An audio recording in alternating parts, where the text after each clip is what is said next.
Et bonjour à vous, je vais vous présenter les mots auxquels vous devez penser autour du jeu qui est à votre programme de Bac Pro et sur lequel vous devrez réfléchir pendant l'épreuve de français.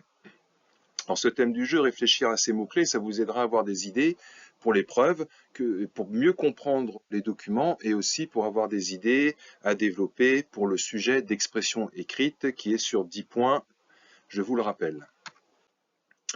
Alors, que se passe-t-il quand on joue? Quel que soit le jeu, quand on joue, eh ben, on apprend, on triche. Quand on joue, on séduit, on respecte les règles, on les respecte pas, on gagne, on a des défis, on a de la chance ou pas de chance, on ruse, on a une stratégie. Quand on joue, on s'amuse, on rit, on perd, on réfléchit. On est seul ou on peut être avec les autres et le jeu peut aussi nous faire progresser.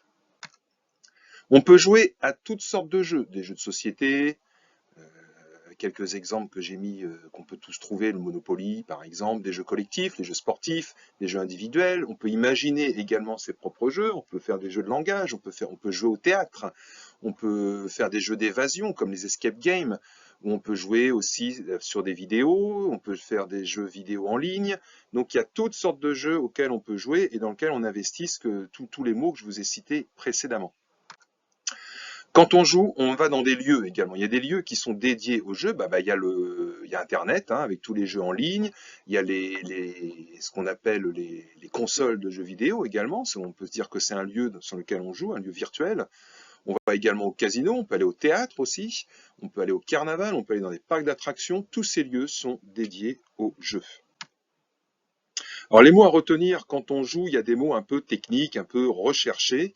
Quand on partage le jeu avec les autres, quand le jeu permet de partager des choses avec les autres, on peut se fâcher aussi avec les autres, on peut lier une amitié, on peut lier aussi connaissance par le jeu.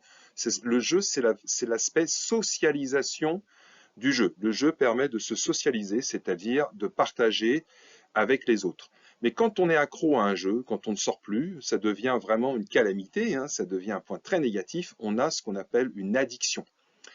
On peut apprendre également en s'amusant. Le jeu est ludique.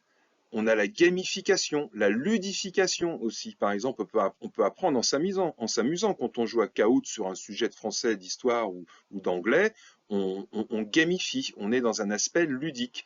Le ludique, c'est s'amuser. Le jeu est autre chose que de s'amuser.